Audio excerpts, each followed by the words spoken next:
क्या आपकी physics preparation एकदम जीरो है? अगर जीरो भी है तो लोड मत लीजिए, टेंशन मत लीजिए। इस वीडियो के अंदर आपकी इस टेंशन को मैं दूर कर दूंगा। और एक चीज मैं आपको और बता दूं, डाटा ड्रिवन, कि आप अकेले बच्चे नहीं हैं जिसकी फिजिक्स की प्रिपरेशन एकदम जीरो है। ये देखिए, मैंने एक सर्वे कराया था जहां पूछा था कि आपकी फिजिक्स की तैयारी कैसी चल रही है। उसमें 71% बच्चे बोलते हैं एकदम जीरो है सर, और बस थोड़ा बहुत स्टार्ट किया वो बोलने वाले भी 13% है। अगर इन दोनों परसेंटेज को आप ऐड कर दें तो ये 84% आ जाता है। यानी 100 में से अप्रोक्सीमेटली 80% बच्चे ऐसे हैं जिनकी फिजिक्स की प्रिपरेशन अभी स्टार्ट ठीक से हो ही नहीं पाई है। और इसके बाद एक और आपकी राय मैंने मांगी कि अगर फिजिक्स की प्रिपरेशन स्टार्ट नहीं हुई तो डिफिकल्टी का लेवल या डिफिकल्टी आ कहां रही है? डेरिवेशन में है, न्यूमेरिकल्स में है, थ्योरी में है, कॉन्सेप्ट में है, कहां है? तो सबसे ज्यादा बच्चों ने बोला कि भाई न्यूमेरिकल सॉल्व नहीं हो रहे हैं। 77% ये बच्चे बोलते हैं कि न्यूमेरिकल सॉल्व नहीं हो रहे हैं। अगर न्यूमेरिकल सॉल्व नहीं हो रहे हैं तो क्या बोर्ड्स के लिए न्यूमेरिकल हम कम करके जाएं या छोड़ के जाएं? क्या हम ये अफोर्ड कर सकते हैं? आइए देखते हैं कि बोर्ड 2027 में कितने कितने मार्क्स के न्यूमेरिकल, डेरिवेशन और कॉन्सेप्ट आने वाले हैं। 70 मार्क्स के पेपर में कॉन्सेप्ट और थ्योरी 25 मार्क्स की आने की उम्मीद है, क्योंकि ये थ्योरी और कॉन्सेप्ट भी अब डायरेक्टली नहीं आते, थोड़े घुमा के पूछे जाते हैं। डेरिवेशंस की बात करूं तो 70 में 10 नंबर के आसपास आपको डेरिवेशन देखने को मिलेंगे। और न्यूमेरिकल्स की बात करूं तो जी हां, 35 मार्क्स यानी आधा पेपर आपका न्यूमेरिकल से भरा रहेगा। तो ये बात पक्की हो गई कि आप न्यूमेरिकल्स छोड़ के नहीं जा सकते। न्यूमेरिकल में आपको लगाना ही होगा। न्यूमेरिकल में ऐसे न्यूमेरिकल लगाने होंगे जो एग्जामिनेशन में आते हों, जिससे आप कंफर्टेबली उनको सॉल्व कर पाएं।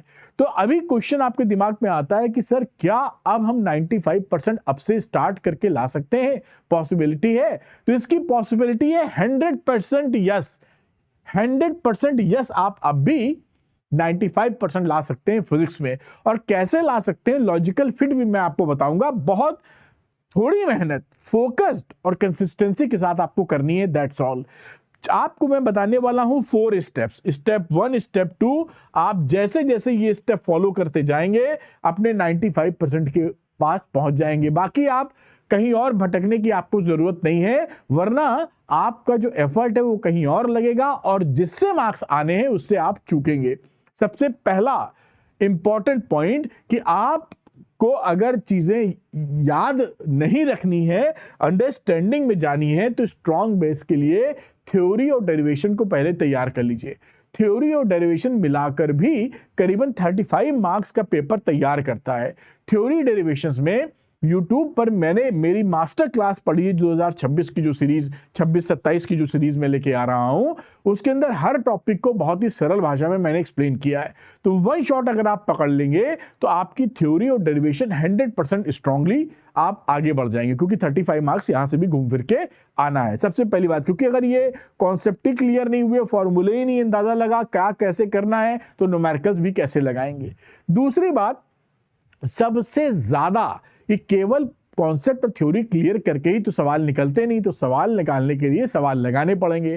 तो एनसीईआरटी के एग्जाम्पल्स और एनसीईआरटी की जो बैक एक्सरसाइज में सवाल है वो सारे लगा मारिए। अब आपको ये लगेगा अरे सर सारे बोल रहे हैं तो सारे तो हजारों सवाल होंगे, कहां तक लगाएंगे? हजारों सवाल हैं ही नहीं। एनसीईआरटी एग्जाम्पल एक्सरसाइज में केवल 164 एक्सरसाइज के क्वेश्चंस हैं और 93 आपके क्वेश्चंस हैं एग्जांपल्स के। अगर इन दोनों को सम कर दें तो 257 क्वेश्चंस हैं पूरी क्लास 12 फिजिक्स की एनसीईआरटी में।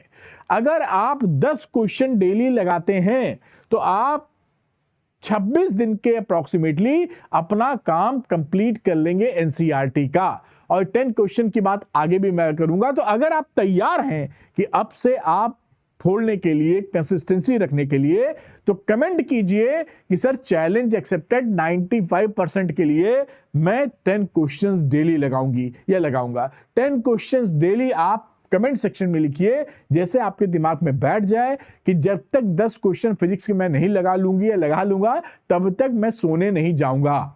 10 क्वेश्चन लगाए बिना हिलूंगा नहीं। तो कमेंट सेक्शन में लिखिए 10 क्वेश्चन डेली, जिससे आपके दिमाग में छप जाए 10 क्वेश्चंस डेली। अब आपका अभी जल्दी ही 1 महीने के अंदर, इससे कम टाइम में हाफ ईयरली आने वाला है। हाफ ईयरली में अगर आपकी प्रिपरेशन 0 पर है तो पूरी, अब मान लीजिए पार्ट 1 की किताब आनी है 8 चैप्टर, तो 8 चैप्टर एकदम से नहीं पढ़ पाएंगे। तो 8 की जगह अगर आप 4 चैप्टर भी पढ़ रहे हैं तो फोकस होके पढ़िए। आप फोकस्ड होके पढ़िए कि उन 4 चैप्टर से जो भी आए आप कर पाए। हमेशा क्वालिटी जीतती है क्वांटिटी के ऊपर पढ़ाई में। ऐसा है कि पूरा सब पढ़ लिया और सवाल निकल नहीं रहे हैं, तो वो मत, बिना सवाल निकाले, बिना न्यूमेरिकल निकाले न्यूमेरिकल लिख लेंगे नहीं। तो आप क्वालिटी कंटेंट पे फोकस कीजिए और वो चैप्टर तैयार कीजिए जो फोड़ दें तो कोई भी सवाल आए आप कर पाए। अगली चीज सुपर इंपॉर्टेंट, एनसीईआरटी तो समझ लीजिए फाउंडेशन है, नींव है, बेस है, उसके बिना तो कुछ हो ही नहीं सकता। उसके बाद कम से कम 5 साल के पीवाईक्यूज लगाइए। ये 5 साल के पीवाईक्यूज अगर आप साथ में लगा लेते हैं तो काम बन जाए। 5 साल के पीवाईक्यूज को अगर आप अप्रोक्सीमेटली बोले ना, मैं पावर समझा रहा हूं कि 500 क्वेश्चन पकड़ लेते हैं, चलो 5 साल के पीवाईक्यू का लमसम, और करीबन 250 क्वेश्चन आपके, मतलब वो 1 महीने में वो कंप्लीट हो गए। और अगर 10 क्वेश्चन आप लगाएं तो 2 महीने से कम के टाइम में ये कंप्लीट हो गया। यानी 3 महीने में आप एनसीईआरटी पूरी पढ़ चुके होंगे, एनसीईआरटी एग्जाम्पल एक्सरसाइज लगा चुके होंगे और साथ में पीवाईक्यूज भी लगा चुके होंगे। और 3 महीने क्या आपके पास है? बिल्कुल। अगस्त भूल भी जाए तो सितंबर, अक्टूबर, नवंबर, अधिकतर बच्चों के दिसंबर के फर्स्ट वीक या सेकंड वीक में प्री बोर्ड होंगे। अगर आप पढ़े रहेंगे, प्री बोर्ड में अच्छे मार्क्स आएंगे तो कॉन्फिडेंस आपका डबल हो जाएगा और ये आपके बोर्ड्स में बड़ा काम आएगा। तो जो कमियां रहेंगी बोर्ड्स में, प्री बोर्ड्स में, वो आप बोर्ड से पहले क्लियर कर लेंगे। तो आप 10 क्वेश्चन डेली वाली चीजों को पकड़ लीजिए और उसके बाद जब ये कंप्लीट हो जाए तो रिवीजन के बिना तो बात बनेगी नहीं, क्योंकि जितना आप रिवीजन करेंगे आप उतना एग्जाम में प्रोड्यूस कर पाएंगे कंप्लीट रिवीजन। और फुल लेंथ सैंपल पेपर भी लगाएं उसके बाद, जिससे आपने जो पढ़ा है क्या आप निकाल पा रहे हैं कि नहीं। और ध्यान रखिएगा यहां पर 3 आवर टाइमर लगा के लगाइएगा। ऐसा नहीं कि आपने आधे घंटे पेपर लगाया, 1 घंटा लगाया, फिर खाने पीने चले गए या टॉयलेट चले गए, 10 बार उसी में लगने लगी पेपर में, तो वो कहानी मत करिएगा। एक बार घड़ी चालू कीजिए तो लगा के ही उठिए, जिससे रियल प्रैक्टिस हो पाए। और लगाने का टाइमिंग भी आप मैच कर लीजिएगा कि 10:30 से लेकर 10:30 से लेकर 1:30 बजे के बीच लगाइए, जैसे एग्जाम की टाइमिंग से कोइंसाइड कर जाए। अब ये जो पूरी चीज मैंने आपको बताई, ये देखने सुनने में एकदम सरल लगती है, कोई बड़ी बात नहीं कि भैया पहले हमें थ्योरी कॉन्सेप्ट पढ़ो 1 शॉट से फटाफट, उसका एनसीईआरटी लगा मारो, एनसीईआरटी के बाद 5 साल के पीवाईक्यूज और रिवीजन और सैंपल पेपर। ये तो सर पता ही था, लेकिन क्या होता है जब आप शुरू करते हैं तो कंसिस्टेंट नहीं रह पाते। 2-4 दिन 5 दिन किए, फिर बैठ गए, फिर कहो छूटी जाए। उसके बाद आपके जो डाउट्स क्रिएट होंगे वो कहां से सॉल्व होंगे? क्लैरिटी तो चाहिए। और राइट पीवाईक्यूज जो एग्जाम में क्वेश्चन आने वाले हैं वो कहां से मिलेंगे? उसी लिए मैंने एक कोर्स आपके लिए निकाला है, द्रोणा चैप्टर 1 से रीस्टार्ट 10 अगस्त से। ये आपके लिए एक गोल्डन अपॉर्चुनिटी, एक चांस है। तो द्रोणा में चैप्टर 1 से रीस्टार्ट, और इसके अंदर क्या मिलेगा, मैं आपके साथ क्या रहूंगा, लाइव क्लासेस होंगी बराबर, और साथ में आपको प्रॉपर स्ट्रक्चर्ड नोट्स मिलेंगे, chapter wise notes, formula sheet भी हैंड रिटन मेरी, जिससे कि आप रिवीजन में फटाफट कर पाएं। एनसीईआरटी के सारे क्वेश्चंस, एग्जांपल एक्सरसाइज सॉल्व मिलेंगे और पीवाईक्यूज भी आपको सॉल्व मिलेंगे। तो आपको सब एक ही जगह मिल जाएगा, बस आपको कम बैक करना है, रीस्टार्ट करना है और 95% अश्योर करना है। तो जो बच्चे ये चाहते हैं कि भाई मैं 95% लाना चाहता हूं, वो द्रोणा रीस्टार्ट फ्रॉम चैप्टर 1 से चालू हो जाइए। अरविंद एकेडमी ऐप को डाउनलोड कीजिए और उसके ऑल कोर्सेज में चले जाइए, या क्लास 12 फिजिक्स के कोर्सेज में चले जाइए, वहां पर आपको द्रोणा चैप्टर 1 से रीस्टार्ट मिलेगा।